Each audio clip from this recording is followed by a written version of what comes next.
സാന്ദ്രാനന്ദാവബോധാത്മകമനുപമിതം കാലദേശാവധിഭ്യാം നിർമുക്തം നിത്യമുക്തം നിഗമചരസഹസ്രേണ നിർഭാസ്യമാനം അസ്പഷ്ടം ദൃഷ്ടമാത്രേ പുനരുപുരുഷാർത്ഥാത്മകം ബ്രഹ്മതത്വം തത്താവത് ഭാതി സാക്ഷാത് ഗുരുഭവനപുരേഹന്ത ഭാഗ്യം ജനാനാം.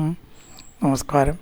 സനാതന ധർമ്മസംഹിതകളിലെ വിജ്ഞാനശകലങ്ങൾ പങ്കുവയ്ക്കാനുള്ള നാദശ്രീ ചാനലിലെ മറ്റൊരു എപ്പിസോഡിലേക്ക് എല്ലാവർക്കും സ്വാഗതം. പ്രിയരെ, ചാനൽ സബ്സ്ക്രൈബ് ചെയ്യാനും ലൈക്ക് ചെയ്യാനും ഓർമ്മപ്പെടുത്തിക്കൊള്ളുന്നു. സബ്സ്ക്രൈബ് ചെയ്ത് ലൈക്ക് ചെയ്ത് സഹകരിച്ചവർക്കെല്ലാം നന്ദി രേഖപ്പെടുത്തിക്കൊള്ളുന്നു. ശ്രീമദ് നാരായണീയത്തിൽ 59 ദശകം നമ്മൾ പിന്നിട്ടു. 60ാമത്തെ ദശകമാണ് ഇനി വേണ്ടത്. ഈ ദശകത്തിൽ ഗോപികളുടെ വസ്ത്രം ഭഗവാൻ അപഹരിച്ചു ഒരു വൃക്ഷത്തിൻ്റെ മുകളിൽ കെട്ടി എന്ന ചരിത്രം. അതേ സമയത്ത് കാത്യായനീ വ്രതം, കൃഷ്ണനെ കിട്ടാൻ ദേവിയെ ഗോപികൾ ഉപാസിച്ചു. ഇത് എവിടുന്ന് കിട്ടിപ്പോയി ഈ ഉപാസന? ആരെങ്കിലും പറഞ്ഞിട്ടാണോ എന്ന് ഇതിൽ പറഞ്ഞിട്ടില്ല, ഭാഗവതത്തിലും പറഞ്ഞിട്ടില്ല. ദേവിയെ ഉപാസിച്ചു എന്നേ പറഞ്ഞിട്ടുള്ളൂ. ഒരുപക്ഷെ അവരുടെ പരദേവത ദേവിയായിരിക്കാം, അല്ലെങ്കിൽ ദേവിയുടെ ഉപാസന കൊണ്ടേ നമ്മുടെ ഉപാസന മുഴുവനാവുള്ളൂ എന്നാവാം. പ്രാപഞ്ചികമായിരിക്കുന്ന കാര്യങ്ങൾക്ക് ദേവി ഉപാസന വേണം. ദേവി എന്നല്ല, വിഷ്ണു അല്ലാത്തത് വേണം. വിഷ്ണു എപ്പോഴും വിരക്തി മുക്തിയാണ്. അത് പോരല്ലോ ജീവിക്കാൻ. അത് വേണം, പക്ഷെ അത് മാത്രം പോരാന്നേ ഉദ്ദേശിച്ചുള്ളൂ. വിരക്തിയും മുക്തിയും ആണ് പ്രധാനമായിട്ട് വേണ്ടത് എന്നാണ് ശാസ്ത്രീയമായിട്ട് അനലൈസ് ചെയ്യുമ്പോൾ നമുക്ക് മനസ്സിലാവുക. കാരണം മനസ്സ് ശാന്തമായാലേ ഏത് കാര്യവും നന്നായിട്ട് ചെയ്യാൻ പറ്റും. ഡ്രൈവിംഗ് അടക്കം ശാന്തമല്ലാത്ത പ്രക്ഷുബ്ധ മനസ്സായ ഇടയ്ക്ക് അപകടം ഉണ്ടാവും ഇല്ലേ? ഈ ശാന്തതയ്ക്കാണ് പ്രധാനമായിട്ട് വിരക്തി. അപ്പോൾ നമുക്ക് ജീവിതത്തിലേക്ക് വേണ്ടാത്തതല്ല ഈ രണ്ടും, വിരക്തി അതെ, ആസക്തി അതെ. ഇത് രണ്ടും വേണം. അത് അതാതിൻ്റെ പാകത്തിനുള്ള കോമ്പിനേഷനാവുക എന്നതിനാണ് പ്രാധാന്യം. അതുകൊണ്ട് ദേവിയെ അല്ലെങ്കിൽ വിഷ്ണു അല്ലാത്ത ശിവനെ, അയ്യപ്പനാവ, ഏതിനെ ഉപാസിക്കേണ്ടത് ആവശ്യമാണ്. നമ്മുടെ ബഹുദൈവ സങ്കല്പം വളരെ ശാസ്ത്രീയമാണ്. എന്നാൽ ഇതൊക്കെ ഏകമാണ് താനും. അതുകൊണ്ട് വിരക്തമായ ഒരു മനസ്സോട് കൂടിയിട്ടേ നമുക്ക് ജീവിക്കാൻ പറ്റുള്ളൂ. ആസക്തി അടക്കം നമുക്ക് ഉപദ്രവമല്ലാതെ വരണമെങ്കിൽ അതിൻ്റെ പിന്നിൽ വിരക്തി അന്വിതമായിരിക്കണം എന്ന് ചുരുക്കം. വിരക്തി സഹിതമായ ആസക്തി അങ്ങനെ ഒന്നുണ്ടോ? കേൾക്കുമ്പോൾ നമുക്ക് വിരോധാഭാസം തോന്നും. എന്നാൽ അങ്ങനെ ഒന്നുണ്ട്. അപ്പോൾ ഈ ദേവിയെ ഇവർ ഉപാസിക്കുന്നതും ആ സമയത്ത് ഭഗവാൻ വസ്ത്രം അപഹരിക്കുന്നതുമാണ് ഈ ദശകത്തിലെ വിഷയം. വൃത്തം വിയോഗിനി എന്നാണ്. വിയോഗിനി മദനാതുരചേതസോന്നകം ഭവതംഗ്രീത്വയദാസ്യ കാമ്യയ. 2ാമത്തെ വരിയിൽ അക്ഷരം കൂടും. മദനാതുരചേതസോന്നകം ഭവതംഗ്രീത്വയദാസ്യ കാമ്യയ യമുനാ തടസിന്നിസൈകതിം തരളാക്ഷ്യോ ഗിരിജം സമാർച്ചിച്ചൻ. ഇങ്ങനെ പോവുക. അപ്പോൾ 2ാമത്തെ വരിയിൽ 2 അക്ഷരം മറ്റേ കൂടും. ഇവിടെ പറയണം മദനാതുര ചേതസ തരളാക്ഷ്യ. ആരാണ്? ഗോപസ്ത്രീകൾ. മദനാതുര ചേതസ്സുകളായിട്ട് ഭഗവാനിൽ ഉറച്ച താല്പര്യത്തോടു കൂടി കൃഷ്ണനില്ലാതെ ഒരു നിമിഷം ജീവിക്കാൻ വയ്യ എന്ന ഒരു തോന്നൽ അവർക്ക് വന്നുകൂടി. അന്വഹം ഭവതംഗ്രി ദയദാസ്യ കാമ്യയ. അന്വഹം എല്ലായ്പ്പോഴും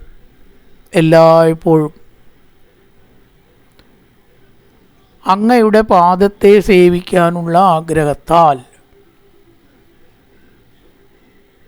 ഇപ്പോൾ എല്ലാ സമയത്തും പാദസേവ ചെയ്യണില്ലേ എന്നാണെങ്കിൽ ഇവിടെ ഭൗതികമായിട്ടാണ് പറയണത്.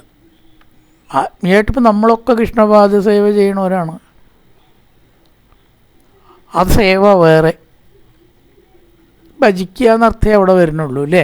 പിന്നെ അങ്ങനെയല്ല, കൃഷ്ണൻ്റെ കൂടെ കൃഷ്ണൻ്റെ ദാസ്യം പറയണതൊക്കെ അനുസരിച്ചിട്ടും ചെയ്തു കൊടുത്തിട്ടും ചുറ്റിപ്പറ്റി കൂടി നിൽക്കാൻ ഇഷ്ടപ്പെടുന്നവർ സദാ കൃഷ്ണനെ സേവിക്കുക, ഭൗതികമായിട്ട് തന്നെ കൃഷ്ണദാസികളായിട്ട് മാറാൻ ആഗ്രഹിച്ചു. ഭവദംഘ്രി ദ്വയ, 2 പാദങ്ങളാണ് ദ്വയം, തൃപ്പാദങ്ങളെ, തിരുവടികളെ, പാദങ്ങളൊക്കെ പ്ലൂരലാണല്ലോ, കാരണം 2 പാദങ്ങൾ ഉണ്ടാവുന്നുണ്ട്. അവയെ സേവിക്കാനുള്ള ആഗ്രഹത്താൽ യമുനാതട സീമിനി, യമുനാ തീരത്ത്, കാളിന്തി യമുനയെ ഒരേതായിട്ട് പറയും പലപ്പോഴും, കൈവഴിയോ അല്ലെങ്കിൽ അങ്ങനെ അതിൽ ചേരണതോ എന്താ അതിൻ്റെ ഘടന നമുക്ക് അറിയില്ല, കാണാത്തതുകൊണ്ടേ. ചിലപ്പോൾ ഒക്കെ യമുന എന്നും പറയും, ചിലപ്പോൾ കാളിന്തി എന്നും പറയണേക്കാം. പറയുമ്പോൾ കാളിന്തി പറയുകയുള്ളൂ. യമുനാതട സീമിനി സൈഗതിയും, സൈഗത എന്ന് പറഞ്ഞാൽ മണൽ, ആ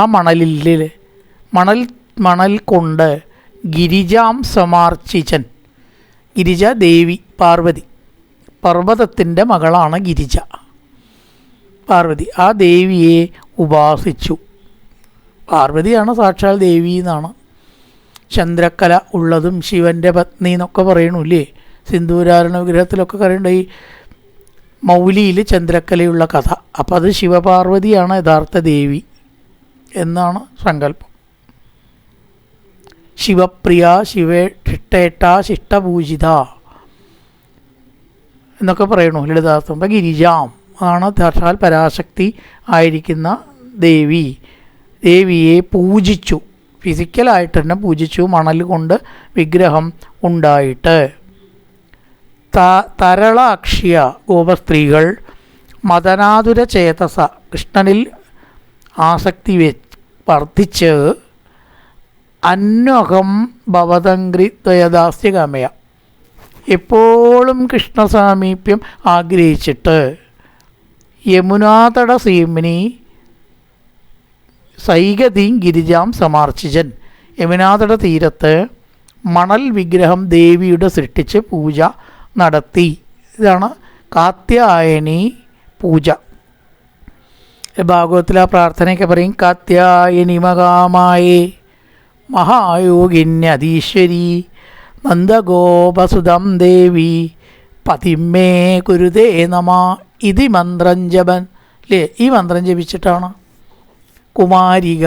കുമാരികമാർ ഭഗവാനെ പൂജിച്ചത്. ഇവിടേക്ക് ഒരു ചെറിയൊരു വ്യത്യാസമുണ്ട്. വാസ്തവത്തിൽ ഇവർ വേറെ ആൾക്കാരുടെ പത്നിമാരാണ്. ഇനിങ്ങനെ കുമാരിക എന്ന് പറയാം. കുമാരി മിസ് എന്ന് പറഞ്ഞാൽ വിവാഹം കഴിക്കാത്തവരല്ലേ. ചില ആൾക്കാരൊക്കെ അങ്ങനെയാണ്. അവരിന്നും കന്യകമാരുടെ ഒരു ശുദ്ധി അവർക്കുണ്ട്. അതുകൊണ്ടാണ് കാത്യായനി, അഹല്യ, ദ്രൗപദി, സീത, താര, മണ്ഡോദരി എന്നൊക്കെ പഞ്ചകന്യാം. ചിലരതൊക്കെ ക്ലിഷ്ട വ്യാഖ്യാനം കൊണ്ടിട്ടുണ്ട്. പഞ്ചകം നസ്മരേൻ നിത്യം, പഞ്ചകന്യാം എന്നായാലും തെറ്റൊന്നുമില്ല. 5 നമ്മൾ സ്മരിച്ചാൽ അവർ കന്യകാത്വം, നിത്യകന്യകമാരാണ് അവരൊക്കെ. അപ്പോൾ ഈ ശുദ്ധിയും വൈശിഷ്ട്യവും ഉള്ള സ്ത്രീകൾ എന്നും കന്യകമാരാണ് ഒരു വിവക്ഷയുണ്ട്. അത് ഉള്ളത് തന്നെയാണ്. അപ്പോൾ ഇവർ അതാണ് ഇവിടെ കുമാരിക എന്ന് പറഞ്ഞത്. സത്യത്തിൽ ഒരു കുമാരികകളല്ല. ഭഗവാനെ മണൽ കൊണ്ടുള്ള വിഗ്രഹത്തിൽ പൂജിച്ചു. കാത്യായനി മകാമായേ ഭവാനി ഭുവനേശ്വരി സംസാരസാഗരേ മഗ്നം പറഞ്ഞിട്ട് മാ മുഗ്ധര കൃപാനിധേ. ദേവി ഭാഗവതം ചെല്ലുമ്പോൾ അത് ചൊല്ലിയിട്ടാണ് തുടങ്ങുക. സംസാരസാഗരേ മഗ്നം എന്ന് ചൊല്ലി ഭാഗവതം തുടങ്ങണ പോലെ സംസാരസാഗരേ മഗ്നം മാം ഉദ്ധര കൃപാനിധേ എന്ന് പറഞ്ഞിട്ടുള്ള ശ്ലോകമുണ്ട്. തവ നാമകതാരതാസമം സുദൃശപ്രാതരുപാഗതാനദിം ഉപഹാരശതൈരപൂജയൻ ദൈതോ നന്ദസുതോപവേദിതി. സുഖമായിട്ടുള്ള വൃത്താണ് വിയോഗിനി. സുദൃശപ്രാതസമം, സുന്ദരികൾ, സുദൃശർ എന്ന് പറഞ്ഞാൽ സുന്ദരികൾ. പ്രഭാതത്തിൽ, പ്രഭാതത്തിൽ സമം തവ എന്ന് പറയുമ്പോൾ കൂട്ടം കൂട്ടമായി എല്ലാവരും കൂടി ഒരുമിച്ച് സമന്തത എന്ത് ചെയ്തു? നിന്തിരുവടിയുടെ നാമം ജപിച്ചു. അപ്പോൾ ഒരു കൃഷ്ണഭക്തകളാണെന്നുള്ളതിൽ നിന്ന് മാറിയിട്ടൊന്നുമില്ല.